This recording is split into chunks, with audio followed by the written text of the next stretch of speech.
Assalamualaikum warahmatullahi wabarakatuh. Selamat malam, salam sejahtera untuk kita semua.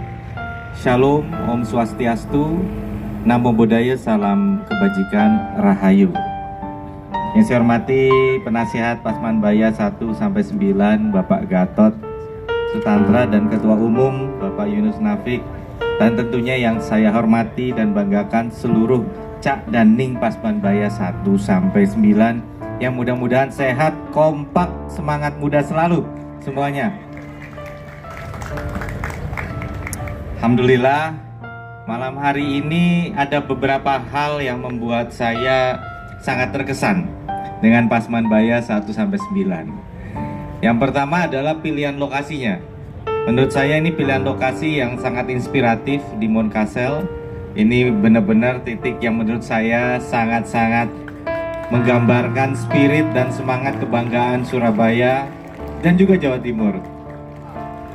Kedua, memang tempatnya memang juga sangat nyaman ya, strategis lokasinya, dan mudah-mudahan tentu ini menggambarkan bagaimana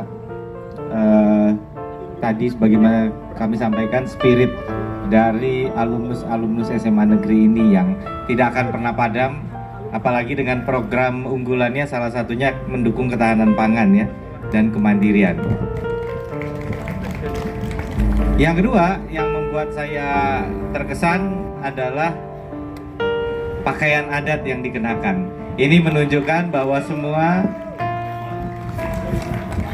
bahasanya ini niat ya, niat. Artinya ada niat mau untuk kemudian membawa warna-warna seperti ini. Karena kalau bukan kita yang melestarikan budaya, siapa lagi? Ya.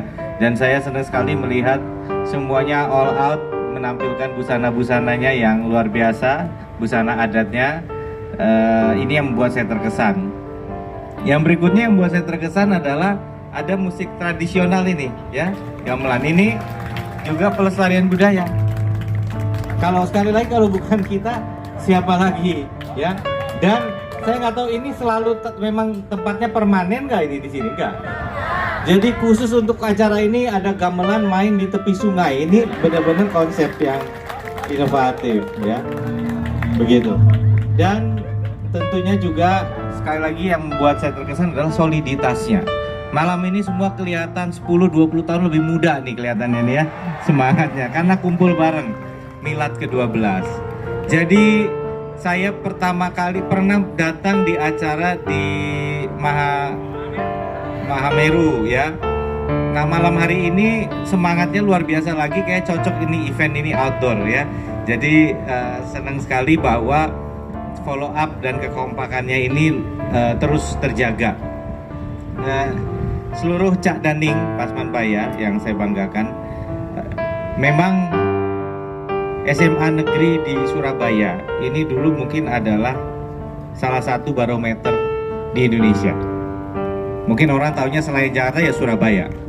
Jadi saya yakin murid-murid yang bersekolah di SMA negeri selain yang memang dari Surabaya juga datang dari berbagai daerah.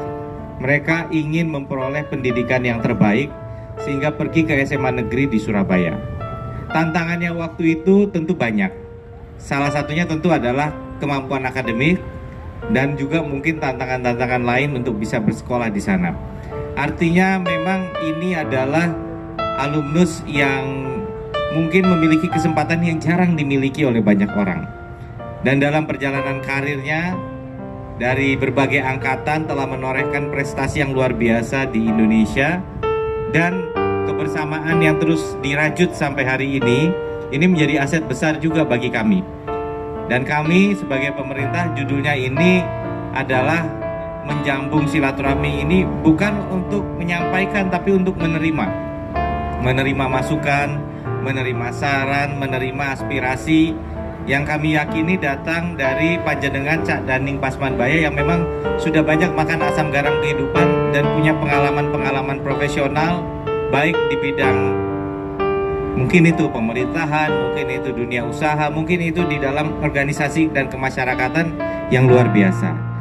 Jadi Pak Ketum, Pak Prasehat dan semua keluarga besar, mungkin memang kita bisa membangun sebuah jejaring komunikasi nih, antara Pemprov dengan Pasmanbaya 1 sampai 9, termasuk mungkin bisa dikabari bagaimana perkembangan program-program kemandiriannya tadi yang terus dijalankan.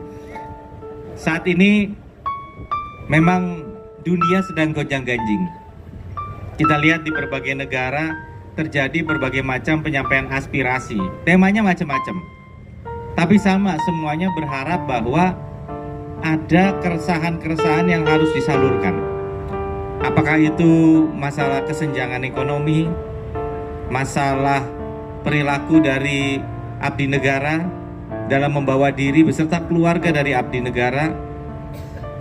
Kalau di Australia, di Jepang, di London ada aksi terkait dengan imigrasi.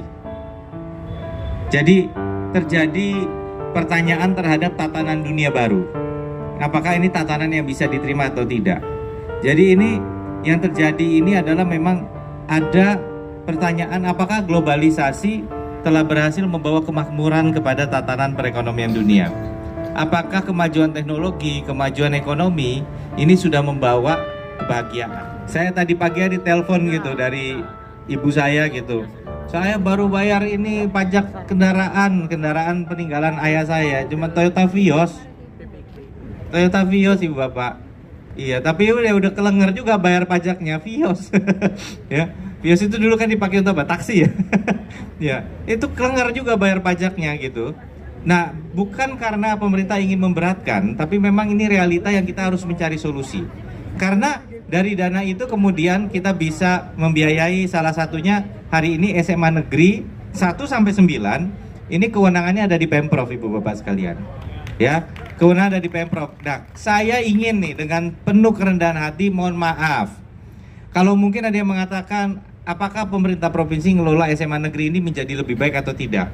Karena bersamaan dengan itu kami juga harus mengurus SMA Negeri 1 yang ada di Kediri, yang ada di Banyuwangi, yang ada di Jember, yang ada di Pacitan. Bukan hanya SMA Negeri 1 di kotanya, bahkan kalau di Trenggalek sampai ke Panggul, SMK Negeri 1 Panggul diurus juga oleh Pemprov. Nah, apa yang terjadi? Maka kami harus adil. Adil itu artinya perlakuan kami ke SMA Negeri 1 sampai 9 Surabaya nggak boleh berbeda dengan SMA Negeri 1 di Pacitan, SMA Negeri 1 katakanlah di Welingi, SMA Negeri 1 di Kalibaru, Banyuwangi misalnya, atau di Madura, nggak boleh beda.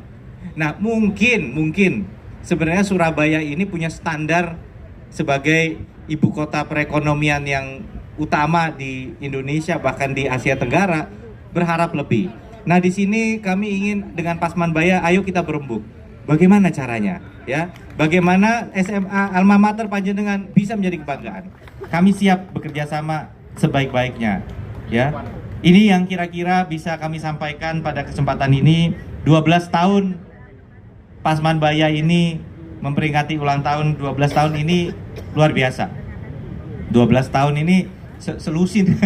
kalau 8 tahun sewindu, nggak tahu 12 tahun apa selusin tahun ya. Tapi ini luar biasa, apalagi dengan guyup rukun mandiri luar biasa. Saya rasa ini adalah cita-cita yang tidak muluk-muluk bagi alumni Pasmanbaya. Kami meyakini bahwa dedikasi dan semangat ini merupakan wujud rasa syukur bahwa panjenengan semua telah menjadi teladan, telah menjadi role model bagi generasi penerusnya. Saya yakin hari ini banyak juga, ini lintas angkatan sebenarnya ya, tidak hanya angkatan tertentu kan. Artinya sebenarnya angkatan, tapi bagi angkatan-angkatan senior, panjenengan telah menjadi teladan bagi generasi selanjutnya yang mungkin hari ini duduk di puncak-puncak kepemimpinan. Saya punya sepupu-sepupu, teman-teman lulusan Surabaya yang sekarang sudah sukses bukan hanya di Indonesia, bahkan di luar negeri, yang saya yakin dulunya melihat panjenengan dan bilang saya ingin seperti Cak dan Ning Pasmanbaya ini ya. Maka teruslah menebar inspirasi, teruslah berjuang bersama. Saya ingin mengutip apa yang sering disampaikan, ini tidak terlalu unik ya, ini sesuatu yang tapi menurut saya tetap penting disampaikan. Kalau mau berlari cepat silahkan lari sendirian. Tadi pagi kan habis lari ya, dan guys. Tapi kalau mau berlari jauh, mari kita berlari bersama-sama. Sukses Pasmanbaya. Selamat ulang tahun yang ke-12. Assalamualaikum warahmatullahi wabarakatuh. Waalaikumsalam warahmatullahi wabarakatuh.